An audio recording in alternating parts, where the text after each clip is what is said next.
Hey y'all, I'm Lady Rae Taylor, the creator of A Poet Scene, and today we are going to learn a little more about an artist named Kenneth Dillard. Let's go. Right, finally, I got a chance to get Mhm. you on here after all this technical difficulty with Zoom. Yeah, yeah, How is your yeah. life today? It's pretty good, pretty good. Can't complain. That's good. That's good. Mine is as well. It's a little rainy, but other than that, like I'm here, so I'm happy. Okay, as Nothing long as that bad to all report, okay. It's always a great thing. right? So, first, let me ask, what do you go by? Do I just call you Kenneth? How do I address you? You can call me Kenneth. It don't matter, whichever one. Okay. And where are you from? From Cleveland, Ohio. Oh, okay. All right. And that's you live in Cleveland right now, right? Yes, I do. Okay. All right. I'm in Pittsburgh. Have you ever been to Pittsburgh? Not at all, but I have a couple of friends that live in Pittsburgh.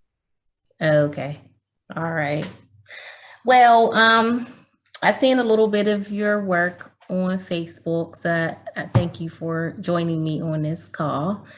And I just wanted to talk to you a little bit about like poetry in general, how you got started, so we could start there.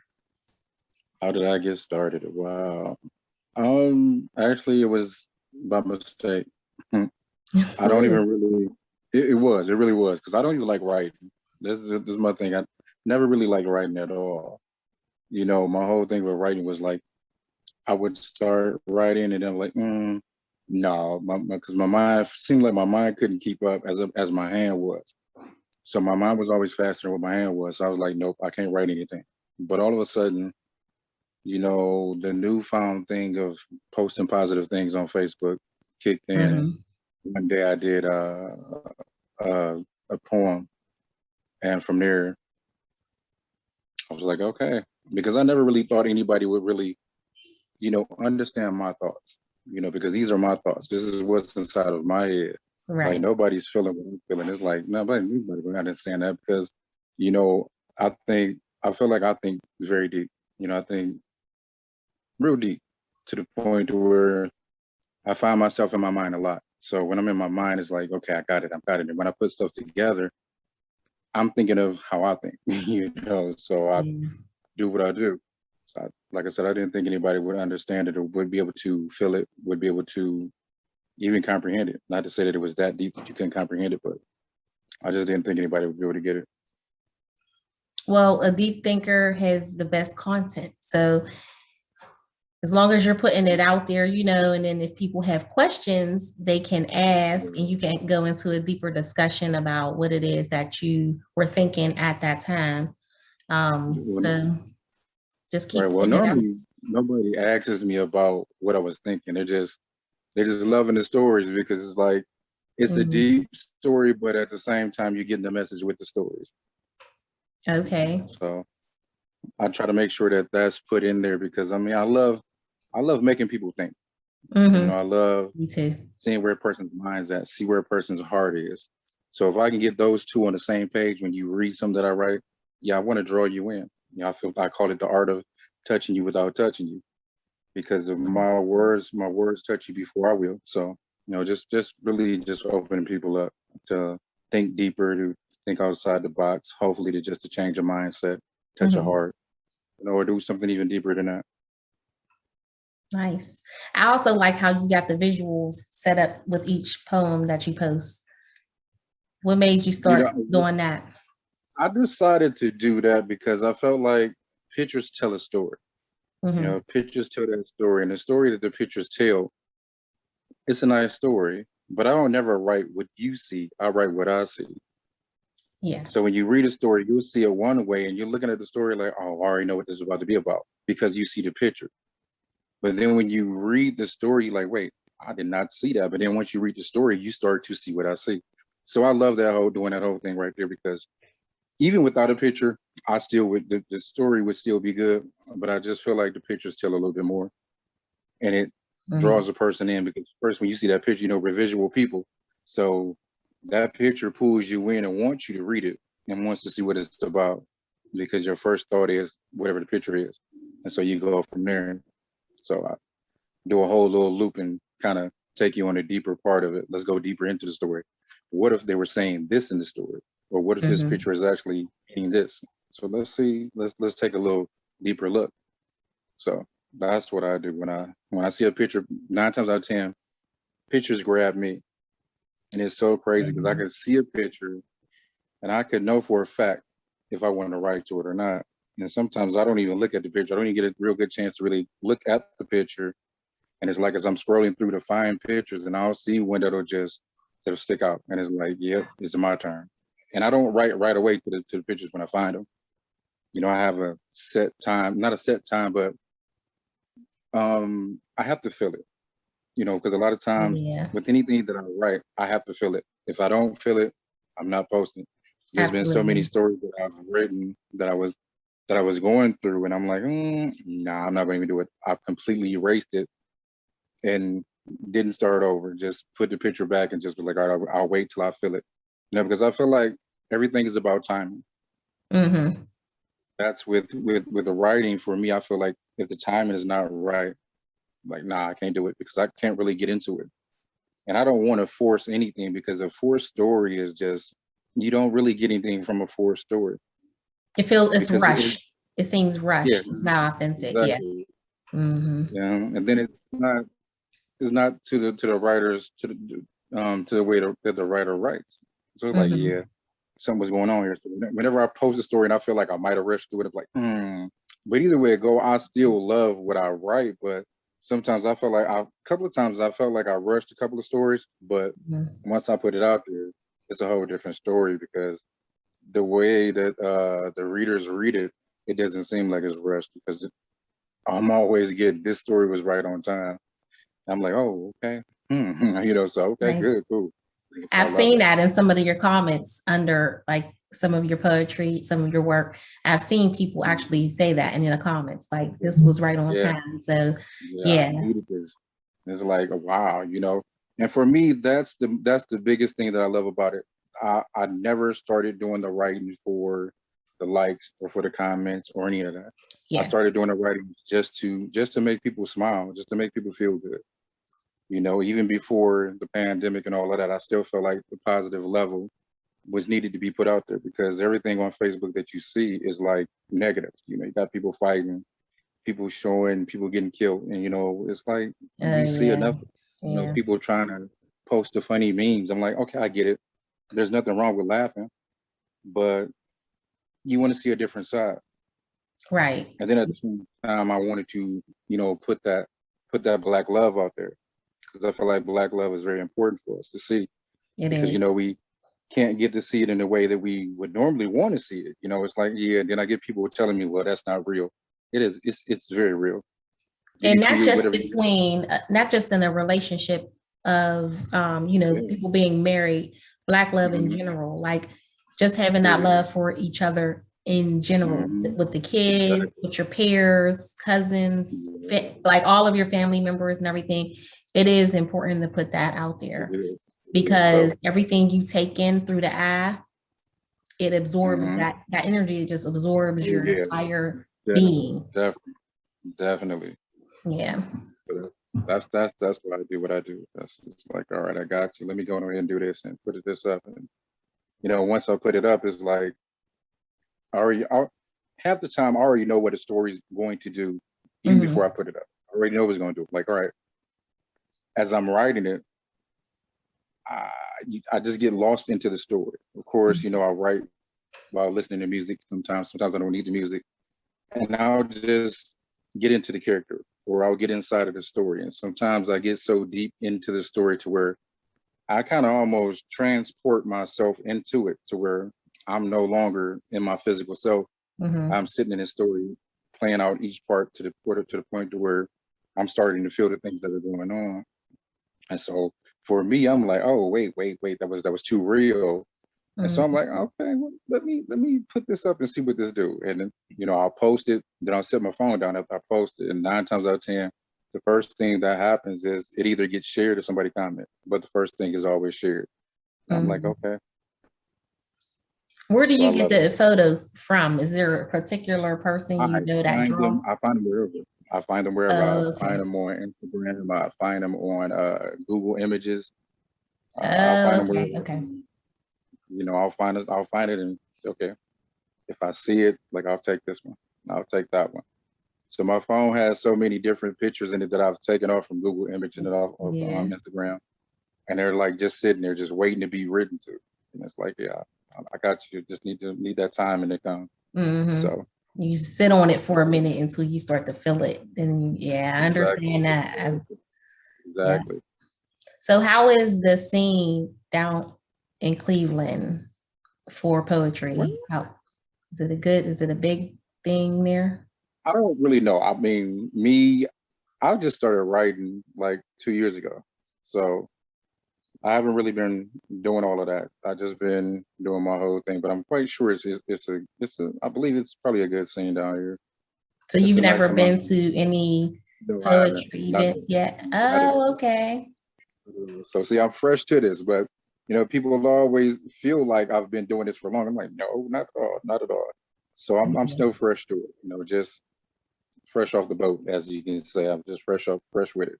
So I haven't been to any of those yet, but I've been invited to a couple, you know, here as well as just recently was invited to one in Pittsburgh. So, and I'm Oh like, oh yeah, wow, if I get okay. a chance to come. So if I get a chance to come, you know, I'll definitely check them out.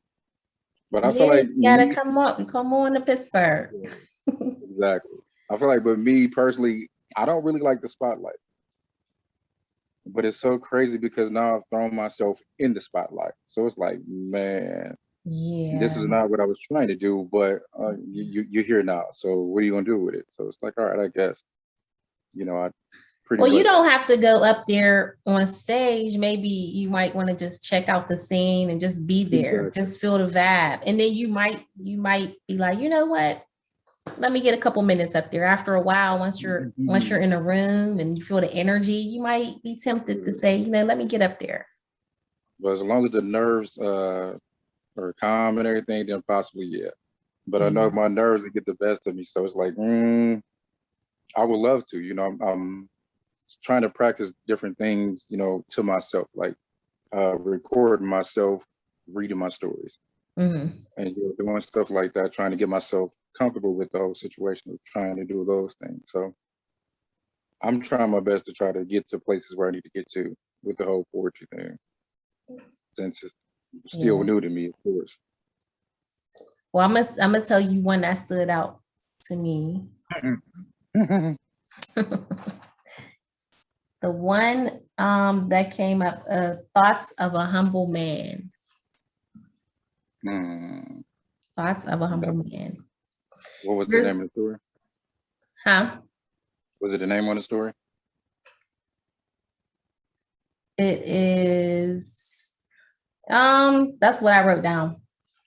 I just said thoughts of a humble man, and then I did write down a little bit of it because there's a line in there that you say that reminds me of something that I said in one of my pieces. And I'll read the one part. I'll just read what I wrote. This is your piece though. It says, I use all of those negative things as the foundation for what is now my purpose, me, the man that God created me to be. A lot of people are looking at life through other people's eyes and not seeing what is truly meant for them to see. But you can change that. It's never too late to start over. Keep reaching for your dreams because you are closer than you think. Exactly. I think I remember what that is. That story, I don't remember what was going on at the time when I wrote that, but I felt like it's always good to put out positive pieces. And I try to put out as much positivity as possible because there's so much going on right now. And as being a black male, you know, it's harder on us than ever right now. You Mhm. know, targets and all of this other stuff that we like, you know, it's just all on our back, along with everything else that we have to go through. And I felt like I wanted to be able to help the push, you know, because I know it's hard. You know, being a black male, we're ready to give up, and we can't give up because of how much that's put on us. You know, as soon as we're born, we come right into this godly mentality to where we got the whole God thing sitting on our shoulders to where people see us as gods. You know, we're gods, we're kings, we're all of those good things on top of that. But plus we got to do all these other things, you know, protect and, you know, be good leaders. So Right. with all of that sitting on our shoulders and then trying to come home and making sure home is good and make sure everything is right at home and everybody's protected, that's a lot. You know, being a Black male and being able to express myself, sometimes there's a lot of criticism with that because it's like, you know, off rip, people see us and like, yeah, Black men don't know how to express themselves. You know, and then it's like, that's totally wrong. I don't think it's that we don't know how to express ourselves. I think it's just that we've been conditioned to not show a lot of emotion. Yeah. Because we're told to stay hard, stay strong, you know, stay firm, and don't show what you feel. Just you know, just react to things in a strong way. And we get weak too. We have our moments just like women do, to where we sit with our hands in our head with our heads in our hands and just sit there and be like, oh, no, what do I do now? But we know we can't give up. You know, at the end of the day, no matter how much we want to quit, we still can't quit. And especially when you have children, you can't give up on your kids because it's a whole different ball game. It's not just you, it's here somebody else that depends on you, that needs you. So it's like you don't really have that time to like to sit there and be able to cry and think about giving up, because when you think about it, the first thing that come to mind is your kids. And so you know you got to push. But it can get overwhelming, you know, especially if you're coming home to arguing, fighting, and all that different stuff. It makes it hard to take on what you take on out in the world and then come home and have to do the same thing at home. So the battle of still trying to stay strong and not fading or falling or folding and all of that is it can be hard. But I feel like, you know, it's all about the mentality. Because as again, as Black men, we don't express it. Our way of dealing with what we're going through, we tend to go hang with the boys. We go sit somewhere to ourselves. We drink, smoke, or whatever it is that the person does to try to take their mind off of whatever they're dealing with. So that's how we get whatever it is that's on our mind off our mind. So I feel like there's always other ways of being able to do so. And then, you know, we feel like when we want to express ourselves to women, we feel like the first thing is going to happen is if we express ourselves, we're going to be judged. We're going to be looked down on. We're going to be looked at as less than.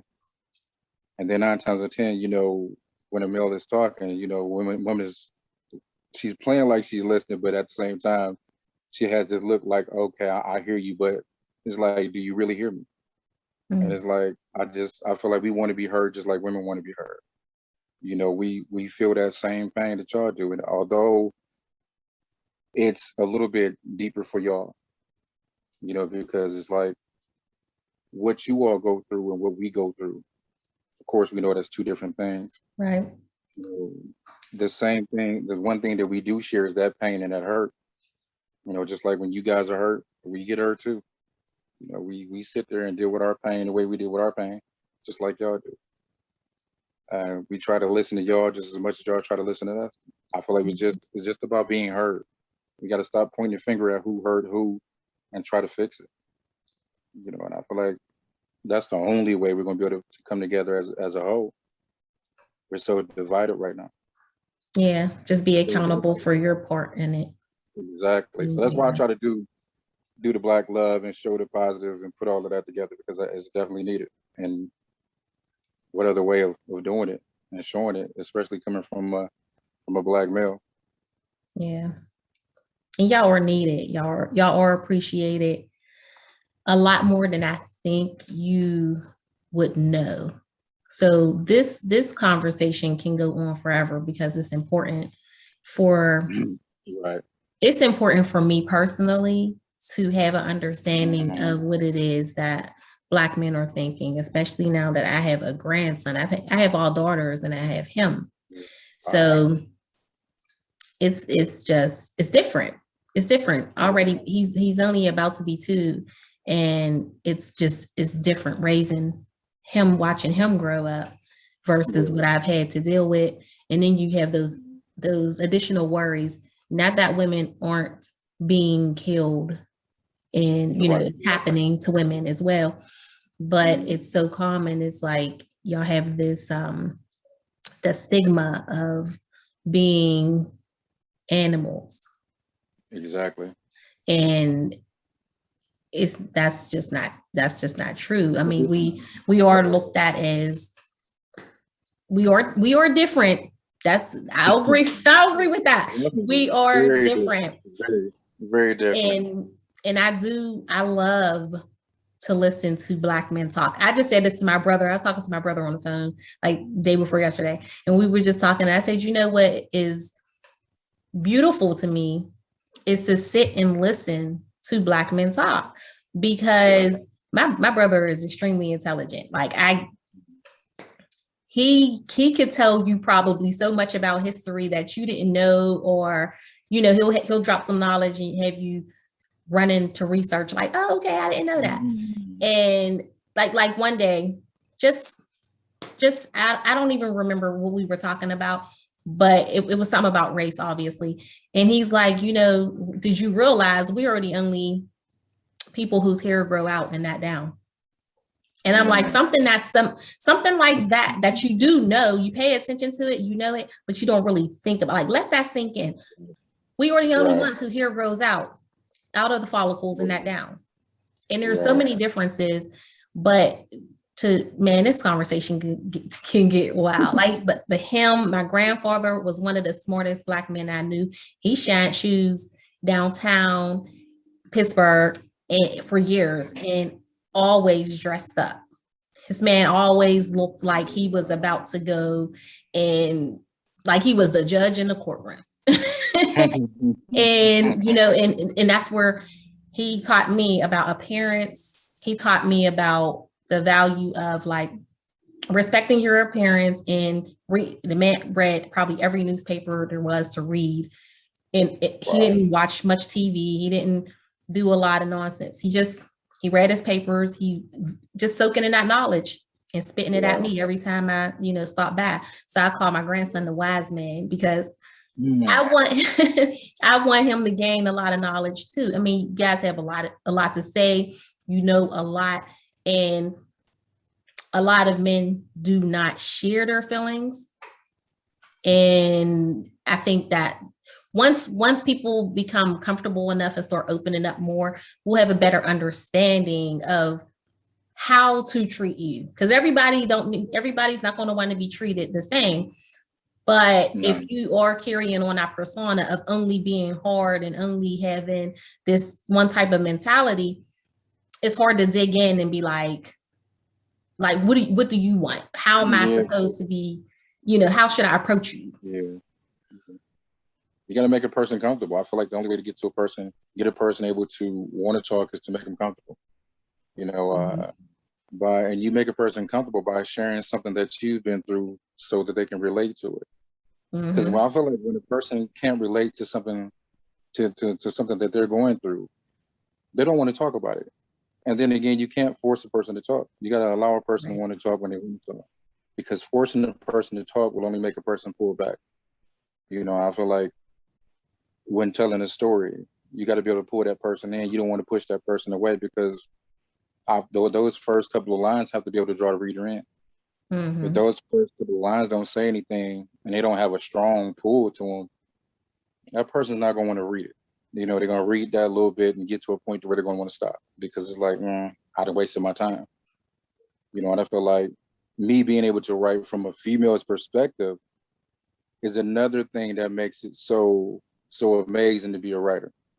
Because when I write from a female's perspective, women are always like, did you write this? And I'm like, yeah, I wrote this. I feel like there's no way you could have wrote this, because there's too much depth and too much woman in this story.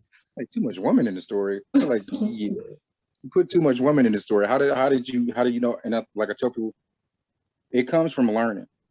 I've been on both sides of the token when it comes down to, I've heard women but I've been hurt as well. And I feel like with that whole aspect of being hurt and doing the hurt, it opened my eyes to try to understand the pain. Yeah. You know, I think that's one thing that we don't really try to do. We don't try to understand our hurt. You know, we're always focusing on trying to get back at that person instead of trying to get a full understanding of what we're going through. You know, yeah, that person hurt you, but at the same time, you done something that could have changed that outcome, because no one's clear when it comes down to a breakup. Everybody's accountable because there's something that you could have done that could have changed the outcome of that relationship. You know, we all get to a point to where we slap. You know, we stop doing something, and I feel like the minute that you stop doing the things that got you that person, that's when things start to crumble and start to fall apart, because you've taken the friendship out of the relationship and now you're just making it a relationship, and you can't have a relationship without a friendship. You know, and then people don't set the boundaries that they want. They don't set up a very strong foundation for it. They go in wanting to be loved, and then we mess ourselves up by expecting things from people that we know and we feel like they're not capable of giving us. And so that puts us in a place where we're like, yeah, I expect you to do this. No, you can't, because now you're sitting there expecting this person to do something that you don't even know if they can do or not. Yeah. So why would I put this strong expectation on you to be this person when that's a lot? What if this person can't be this person, and you just not sat here and set this expectation, and all of a sudden this person doesn't meet that? Now you're mad because you thought. So that's on you. You thought that person didn't say they could meet that expectation, and you put this whole big old expectation of this person to meet, and it's like, no, you did that. That's So no communication. Exactly. That sounds like no communicating at all. There's a lack of communicating. None whatsoever. Yeah. But at the same time, you can communicate it and still get the same outcome, because it's like, I could tell you exactly what I expect you to be, but you might still not be able to do it. So how can I put something that strong on you and expect you to do something like that when you don't even know if you're able to do it? And I don't know if you can do it, but to put an expectation on a person that's that strong, that's messed up. That's just like, that's what we do to our kids. You know, we put this big weight on our kids and expect them to do exactly what we did. We want you to be great. We want you to do what you need to do. And then, you know, you got parents that stay on their kids hard. And it's like, you're putting too much on your child. You're taking the fun out of your child being able to grow up. You know, by pushing that child so hard. You know, so when this kid does get older, they're still going hard. They don't know how to relax. They don't know how to just be themselves and be comfortable, because they're going hard every day, all day, 24/7. So it's like, they don't have that time that other kids have to just be a kid. You know, and now they have to put up this big old wall and add on to it. And I was like, okay, I'm gonna do this because this is what mommy want me to do, and I gotta get this grade. I can't get no lower than an A. And it's like, come on, man. You gotta be able to appreciate your kids and love your kids regardless of what grade they get. Like, it's all about how well you do. You know, success will come to you the moment when you do what you need to do. When you stop thinking about what everybody else is doing and you do the things that you need to do. Because we put too much on ourselves and our kids. I do. I can say I do put expectations on my children, but I also let them make their own choices. So exactly. I never said, when they were growing up, I never asked them, do you want to go to college? I would ask them, what college do you want to go to? Right. So it's like, I expect you to go to college, but I'm not telling you which one to pick. Right. You know what I mean? So I kind of do it like that, and it's working. So far, it's working. It definitely leaves the door open. Like, okay, I want to. They'll look into it, and they'll start thinking about which colleges they want to go into, because they're not really thinking that, okay, she's forcing me. She just want to know which one I want to go to. So that gives them the time to look at the different colleges. They're not even if they don't want to go, they're still going to look at the different colleges to figure out which one they want to go to. And there's thousands to choose eventually from. That exactly. So that trickles in, and all of a sudden, you know, there they are in college. Like, because It wasn't mandated or anything like that. It was just, okay, what college you want to go to? So then they look for themselves. You got to be able to, Right. put that type of information in your child's head and say, okay, look, go for it. If you know how you raise your kids, you don't have to worry about what they're going to be in life. I don't know. They still make their own choices though. Yeah, they do. You don't know what the outcome's going to be. You'll be surprised when you see your child do something that you said and you like, oh my God, so they were listening. So it's like, right. Okay, Yeah. Put something in their head. So it makes you feel good because of course, your kid is a representation of you and the family. So when they mess up, when they look bad, you look bad. So to see a kid do something that makes you look good, it makes everybody look good when you're not around. It's like, oh, okay, so you do know how to act. So now, we already expect them to act like they got some sense already, but to be able to act like they got some sense when we're not around, it makes it even that much more better to say, oh, I did that. I did that. So you feel good and your kid feel good and you're like, all right, we good. I did my job. Right. So I see it's paying off. All right, I want to ask you about. Oh, I wanted to ask you about this one, and let me see if I could. I don't know what the name of this one was. Oh, Loving Me Again. I can't read my own writing because I copied some of it. Now, this one part that I had wrote down. She was in a relationship that wasn't physically abusive, but it was mentally and verbally abusive. That part right there, I mean, it was long. It was a story. But that part alone right there is a whole nother conversation as well. Because when people talk about being abused and they think of only the physical, not taking nothing away from the physical abuse, but oh my, that mental abuse is horrible. Physical leaves a scar just as well as the mental, but that mental scar that's left is way, way deeper than that doggone physical scar. Yeah. Those are a whole other set of triggers. Yeah, you can't fake it. There's no getting around it. Anything can set that mental scar off. And it's like you can be sitting there rubbing this scar one day and just thinking about what happened and how you got through it. And just by going back to see how far you've come, you could reactivate it. And that whole moment starts to play in your mind whenever you get around somebody that does something or says something. And it activates that it triggers it. And now, you're sitting there tensed up, kind of start to feel whatever it was that you were going through when you heard that or whatever was said to you. It's just like with the physical make a lot of people draw back from being around a lot of people.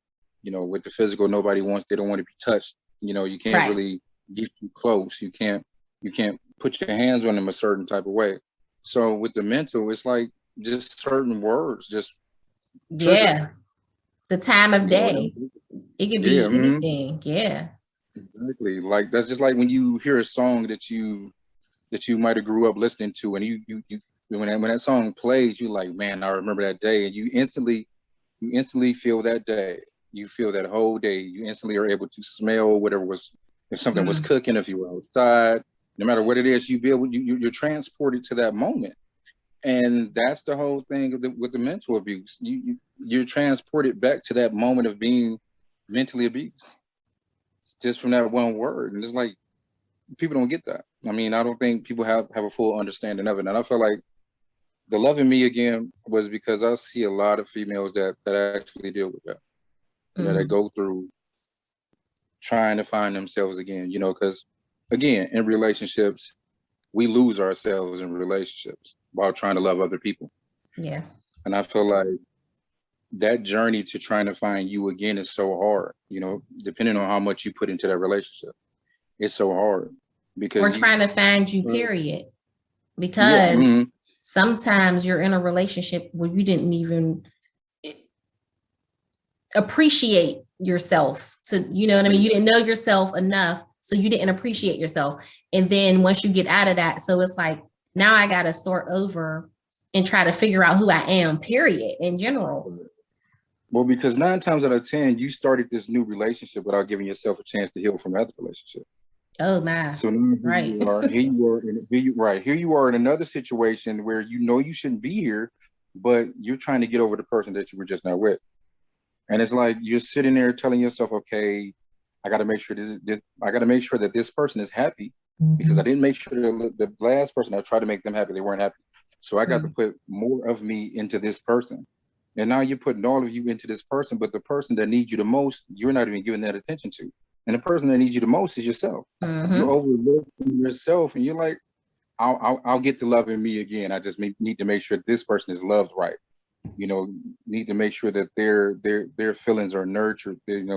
Make sure that they have a full understanding of who they are. Now you're building them up, but you're slowly falling apart while building them up. And every time they fall down, here you are to make sure they're picked back up. But who's picking you up? Who's helping you to stand up when you're falling down? So you don't think about you, but you continuously make this person feel good and lift this person up and get them to a higher level of where they are. And 9 times out of 10, once a person gets to a higher level to where they are, 9 times out of 10, they end up leaving that person alone. Because now they're built up. They're good. Now they're feeling themselves. And now here you are trying to still be a part of their life. And they're like, we're going in 2 different directions. And it's like, how was that when I thought we were headed the same way? Nah, you got too much baggage. I can't deal with your baggage. But you just not sat here and helped them with all of their baggage. Yep. You helped them unpack, put it in the drawers, fold it up, do whatever you need to do. All of this other good stuff to go along with it. And once they get settled and they get all their pieces back, they push you away. So it's like, it's just so much. It's so much with that story. And I just felt like that story needed to be put out there. It just really needed to be put out there in that way. Because that was good. We don't think about the mental part. And there are so many other stories that we sit here and just, oh my God, they're I feel like the main stories that I really feel like are the stories that are geared towards women. And I feel like I've written a lot of stories that are geared towards women, because I feel like what you guys go through is rough. I try to show layers to it. It is. Oh, a lot of layers. There's so many layers you got to cut through to try to love a woman that has been hurt over and over and over again. Because this woman now, she's on a protector. You can't really get through to get to her the way you need to get to her. So you have to be willing to stick in there and hang in there with her, because it's gonna be a lot of rough times and the rough moments to where you're gonna get some lashes that you didn't do. Some things that are gonna come your way that you didn't cause. And if you love that person, you'll stick in there with them. But a lot of people don't, like, I can't deal with that. And then a lot of women don't even allow you to get to that point, because they're like, nope, they're too blocked off. Now they didn't put up this big old wall.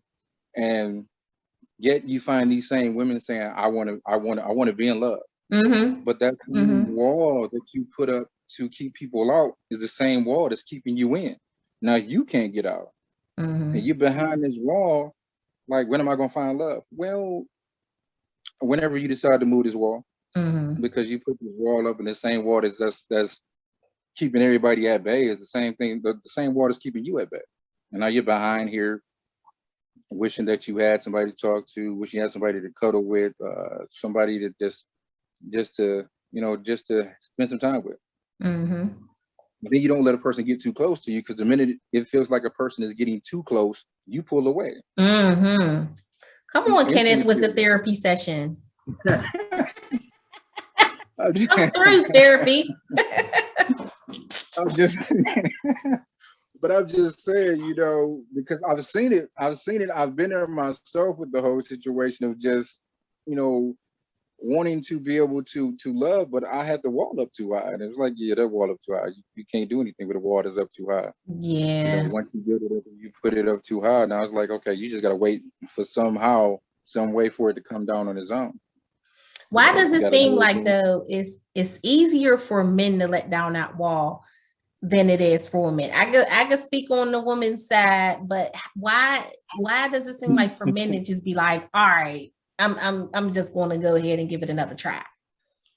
I wouldn't say it's easy. Not for all. For some, it is easy, because look, For some, it's easy because of the expectation that they already went in with. Because a lot of men already went into the situation really not trying to hold on to that situation that long anyway.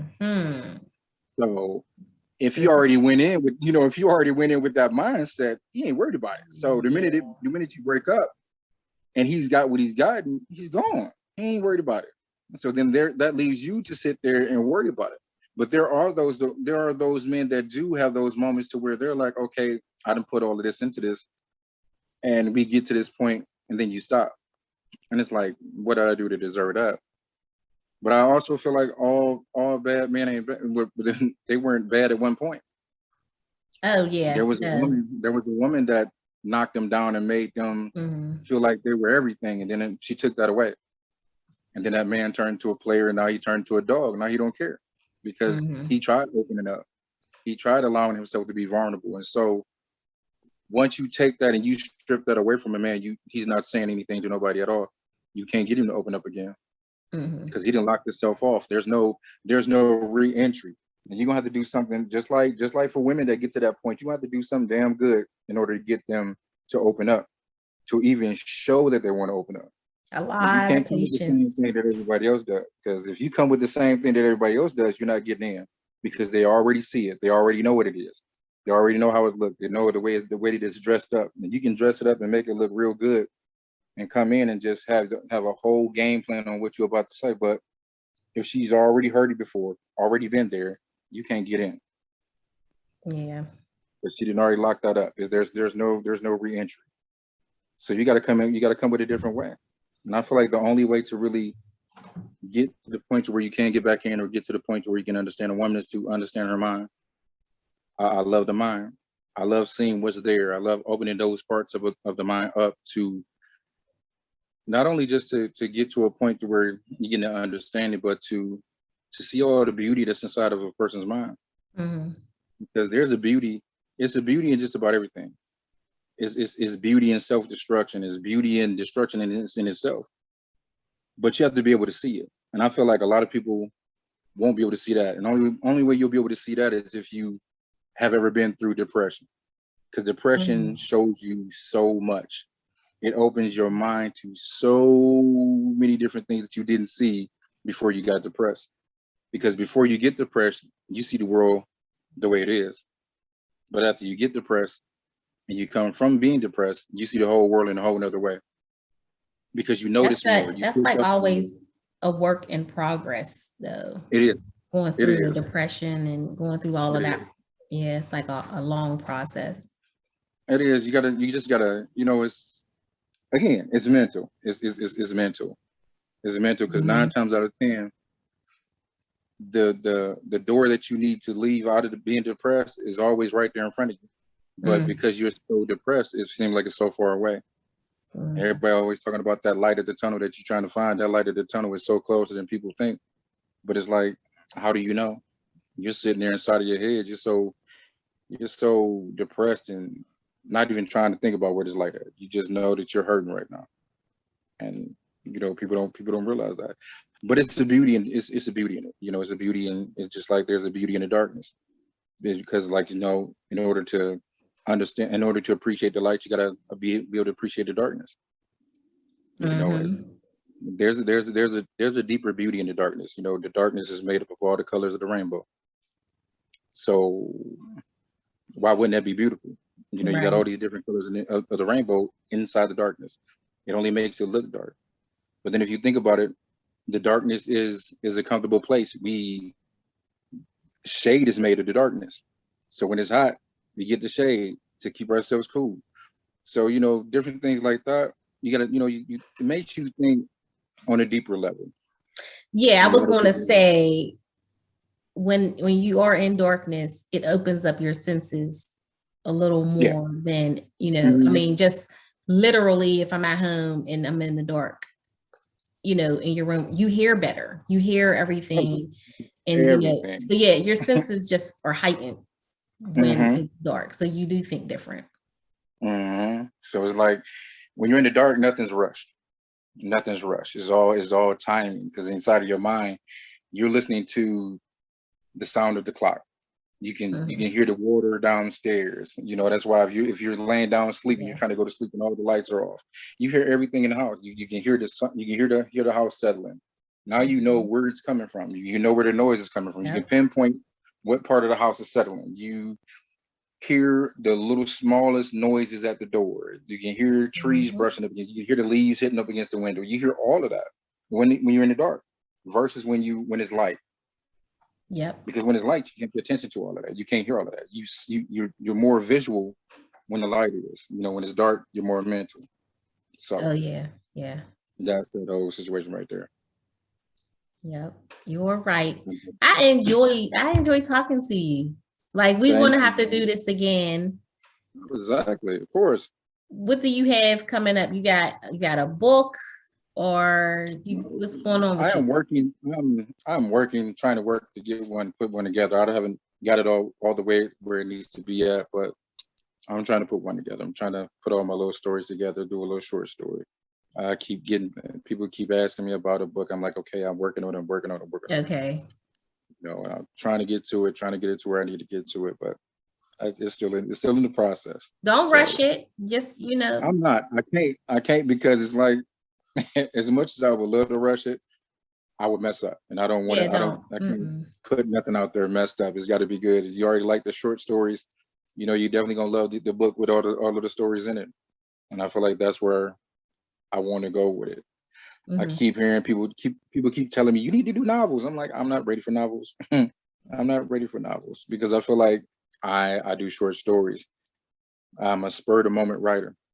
So for me to try and do a novel, yeah, that's a whole lot of concentration that I'm not saying that I don't have, but I would take a word from whatever I'm writing and I would have a whole nother story. So that would throw me off.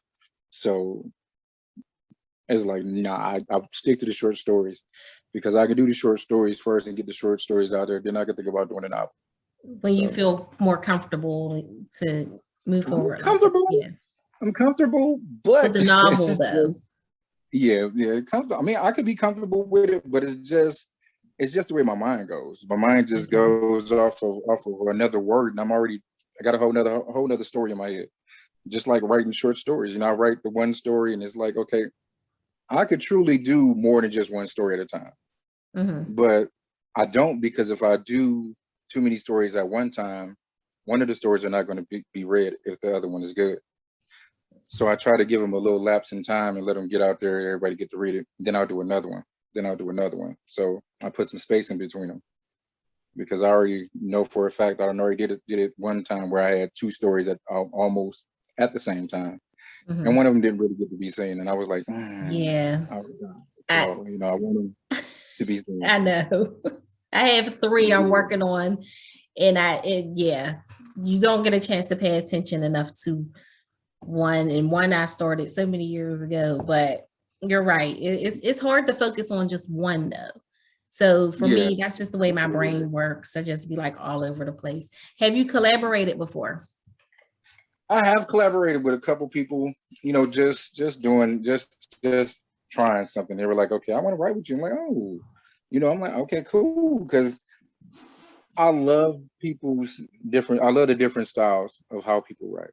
And it's like, when I read other people's stories, it instantly ignites that creativity in my brain. You know, I could take a word from somebody else's story and have a whole nother story. And be like, I used one word from your story. They're like, you used a word and came up with this? Like, yeah, I used one word. They're like, wow, one word? Like, just one word. Let me show you what word it was. And I'll show them the word. And they're like, how did you take that word and put that whole word into a whole story? Like, it wasn't that hard to go to write with it. You know, I've had people test me to see how good I am to write stories, you know, writing at the spur of the moment off the top of the head. And it's like, okay, sure, why not? You know, so I don't mind being tested when people try to test me, because I it's not being cocky, because somebody kind of told me that I was kind of cocky with it. And I'm like, no, it's just that the passion for it. You know, it's just a passion for writing. And it's like, to be able to do it now and to know that I'm good at it. I don't think I'm as good as everybody else, you know, as a lot of people tell me, but there's been a lot of people that I felt like that are better than me. You know, I was like, wow, I love your writing. And then they turn around and like, really? Well, I love everything that you write. And I'm like, oh, okay, okay, I didn't expect to get that, but okay, so I sit back and I just look at how people write, and I try and do mine. But I know with collaborating with people when they write, I don't want to try and show up the person that's writing, because you can collaborate with a person and it seemed like the story is good, but at the same time you see sometimes it look like it's competition. Mm-hmm. Like when you collaborate with somebody, it's not about competition. It's about taking two different styles and Yeah, working no. together. But No competition. It's something that we yeah, just feed off of each other and come up with a when I wonderful love that, piece. because That's the when purpose. when the words get to flowing and you find somebody that you can just feed off of, there's no telling how long the story will be. It's you just take those words and you ride those words, you ride that wave, and it's like, okay, I don't know if I want to stop the story. And you keep asking each other, you want to stop here? No, let's keep going. Because that momentum and that flow, the way the words are just going together, it's like, oh my God. But then you get to see the two different styles. And Mm-hmm. people always tell me when they read my stories, they're like, you don't really use any really big words. I'm like, no. I feel like the simple the better. You know, why would I have to use big words in order for you to understand what I'm trying to write? I feel like me using big words make you think entirely too hard. When I can use these simple words, Mm. yeah, because you use Now, bigger words. now You we use have a bigger words. disagreement. I was with you all the way up until here. I was going to even say, let's collaborate. You know what I'm saying? Like I even wanted to collaborate with you up until now, You Kenneth. still, I'm done man, you with you. still. I'm done with you now. No, Oh, because I feel the opposite. I feel like I have to throw a word in there that even I may not have known. yeah. So when I do write, I am looking for words to like, I'll write something, I'll finish, and I'll be like, let me go back and replace maybe 2 or 3 words, because I feel like this. Me personally, if I'm going to read a book or if I'm going to read a story, and I can enjoy a story that's simple or whatever, but I want to learn something. So if I put a story out there and it's a word that I'm just now learning, or if it's a word that I feel like, I don't hear this much, it's going to make somebody, it's going to bring somebody else a little bit more knowledge than what they had. Exactly. So that's why I do it. Like I have Yeah. a book called Creating Therapy, and it's called right. Creating Therapy is a book of compendious stories and poems. Oh, And I only replaced short stories because I just felt like I want people to be like, what is compendious? Like, why did you write that? I'm already there. I was already thinking that when you said It's it. just a short story, compendious stories. That's all that means. But I found that word that day. So I gained more knowledge at that moment, and I gave it to whoever decided to pick up the book. Okay. So that's how I feel about it. But I feel you on that. So I get it. I definitely get it. I definitely get it with the words. But I mean, I'm not saying that I'm not a fan of words, of bigger words. I just feel like, simple common words. We use these words every day. They tell the same story as bigger words. And I feel like people are more comfortable when they don't have to use their mind that much to really try to figure out what a word means. Oh, I like to make people uncomfortable. But at the same time, but at the same time, you can make a person uncomfortable with the story. Because once you get to read into this story and you're thinking to yourself like, oh wait, that was a twist. And I love doing twists. I love putting a twist in the story, because people get to that point where they get comfortable in the story. When you're reading the story, you get comfortable as you're reading the story, and you're like, oh, I know where it's going to go. And then when you get to that point of where you actually super comfortable, I'll throw the twist right there. Yeah. I'm like, wait, I did not see that coming. No, you were not supposed to see it coming. You weren't supposed to see it coming. So put that twist right there and just change the whole story up, change the whole narrative. And now people are like, I love that story. I love how you put that twist right there, because it's needed. Because people get comfortable with the way that you write. And when you start to do different things and you add, different little twists and little little small extra parts and pieces.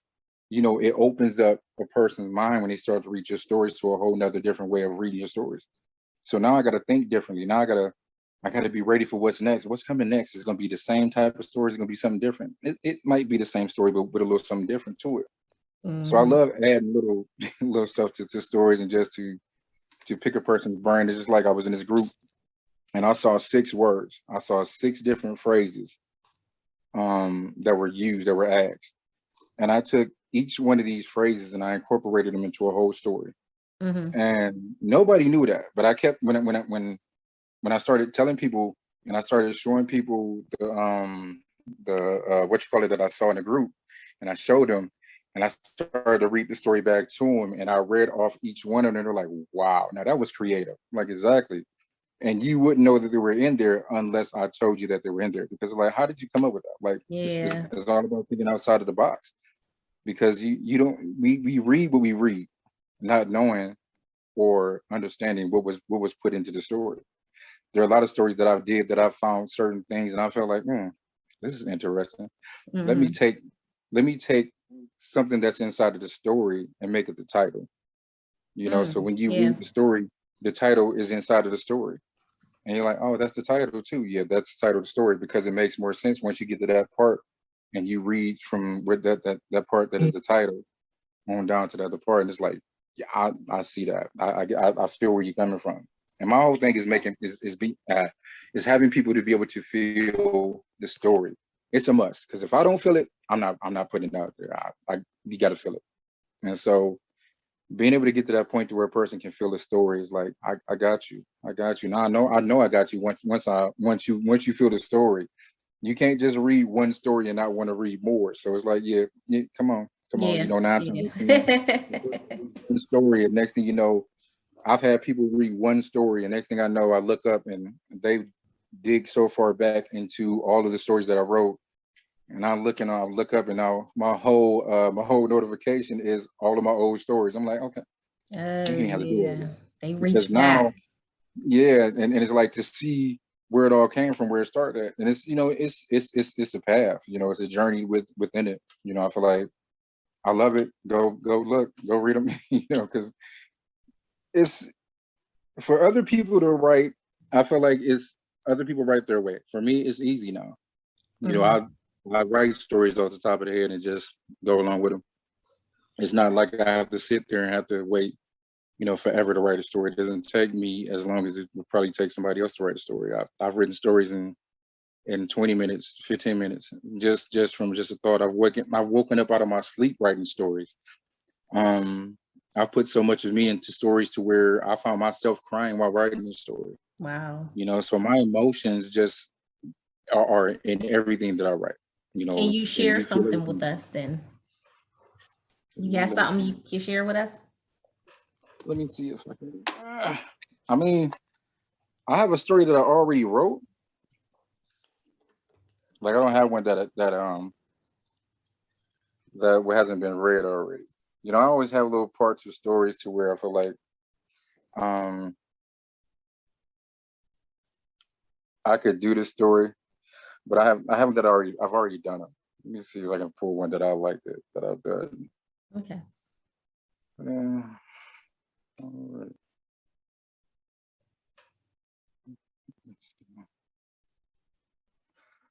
Okay. Okay, that's great. Okay, this story is called Tears of a Broken Soul.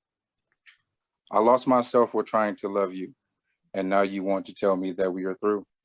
When in reality, I gave you more of me, and you gave me less of you. I sacrificed my smile so that you could shine. I put you first while I stood behind, hoping that you would help me to see me again. But you took that too, as if life, wait, as if life would be easy without you. But it wasn't. It wasn't true. I slowly fell down to my knees, holding my heart and asking God, please help me to understand why he would leave. I have no one and feel so alone. Please help me to find my way back home. Then a voice said to me, He didn't leave. I removed him from you, from your presence, and to teach you a lesson, and so you could receive the blessings. See, I did this because I knew that he was not right for you. I know it hurt. I know it hurts bad, but wait and see. I have something and someone for you that I want the world to see. But when will it happen? And how will I know? Just be patient and give your heart, but just be patient and give your heart time to heal and grow. And when the time is right, you'll know. But you must first understand the pain. It's meant to make you stronger so that this doesn't happen again. Mhm. I have given you many tools. I have given many tools to you and expect you to do what you know is true. See, there's a way out of the dark room, and you have the answers inside of you. Now I have led you to the door, and the rest is up to you. You're ready to begin your life, or are you through? So tell me, what are you going to do? Tell me what's the deal. Are you going to are you going to give up, or are you going to live? That's the story. Mm. Nice. Like So, a lesson on not falling into exactly. like what we talked about earlier. Don't fall into Mhm. that like worthlessness about yourself because Exactly. of Not pushing a yourself relationship. down, knocking yourself Yeah. down because somebody didn't see something in you. And again, we do that. We like we said, putting people before yourself and not loving you the way that you need to love yourself. Mm-hmm. And it's so crazy because I've asked so many women, what makes you feel beautiful? And Mm. the response to that is like, huh? Like it shouldn't even be a huh. You should already know. And then Yeah. I ask women all the time, how much do you love yourself? And then again, that's one of those where it takes some time for them to answer. And I'm like, wow, you had to think about that? Like, how do you have to think about how much you love yourself? Like, you should instantly be like, with all my heart, well, 1,000% or something like that. Like, Yeah. why do you have to think about how much you love yourself? But I get it and I understand because we're too busy placing values on material things than the value of ourselves. Mm. And so, how can you see who you are? How can somebody else see you if you don't see yourself? And that's what it is. And not able to see ourselves because we're too busy looking at the material things in life. Yeah. Wow. Yeah, you got to feel good about yourself so You do, that you definitely do. so you can Definitely teach do. other people how to treat you Exactly. for Because real. once they get to a part to where they see how you treating yourself, they're going to do the same thing. So if they see you knocking yourself down, what you expect them to do? They're going to join in with the knockdown. Yeah. And why would I want to boost you up and you don't want to boost yourself up? Why would I want to help Yeah. you to be happy and you don't want to be happy? Nah. It's like some people are so happy with their own pain to Mm. where you could try to help them to see something different, but they're not ready to move forward because their pain and their hurt gets them attention.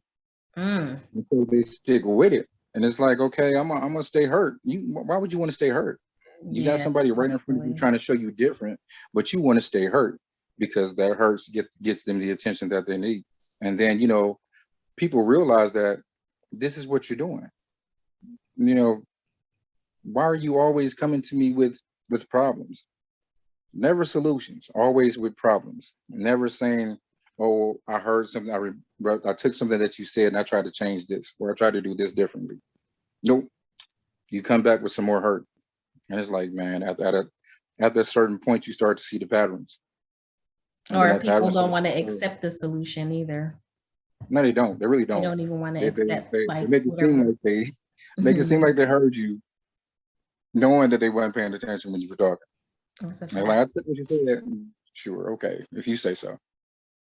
Look, you didn't gain me back with the therapy again. I'm sorry. We gotta, all right. So we're gonna collaborate on something. Sure, sure, All sure. right. Sure, Okay. definitely. All right. Well, it was a pleasure speaking with you. It I was a pleasure speaking with appreciate you you. too. Finally, Thank you. I I appreciate you know, as well. right? Because after the first time, I'm not even gonna lie, the very first one we had set up, I was like, oh, he gonna just stand me up. You Zoom stood me up. I didn't mean to. I truly Hey. did mean to. I was like, oh my God. I was like, wait, was I supposed? I was like, oh man. And I like, was I was like, like, oh, I know he God. didn't. I was mad with myself. Like, oh damn. I'm like, no. I'm like, I I ain't knew it gonna was something I lie. was supposed to be doing. I went through so many emotions. I Oh, did. I was like, I'm about to cuss his ass. Then I was like, no, you can't do that. You gotta stay professional. I get it. Trust me, I get it. And I probably I would have felt the same way. That's how I felt too. Cause like after, the second one, I'm like, how do I get into here? Then Oh like my gosh, I after was so mad. I was mad because what I was doing was I was pressing everything other than what I needed to press. It wasn't you. It was not you. Oh. It happened again because I had another conversation set up for yesterday and Monday. It was for Monday. What's today? Today's Wednesday. It was for Monday. And he also couldn't get in. So I had to redo Zoom. It was my computer. It was me. It was me. Oh, okay. I'll take the blame. I fixed it though. Okay, I don't feel bad. I don't feel bad no more. I don't feel bad no more. I feel bad. It was me. But yeah, I appreciate you and I hope you have a wonderful evening. I'm gonna stay in touch with you because we must collaborate and I need you to come to Pittsburgh. Thank you. Thank you, you too. I'm definitely gonna try to. All right. Love. Right. Peace. Love. All righty.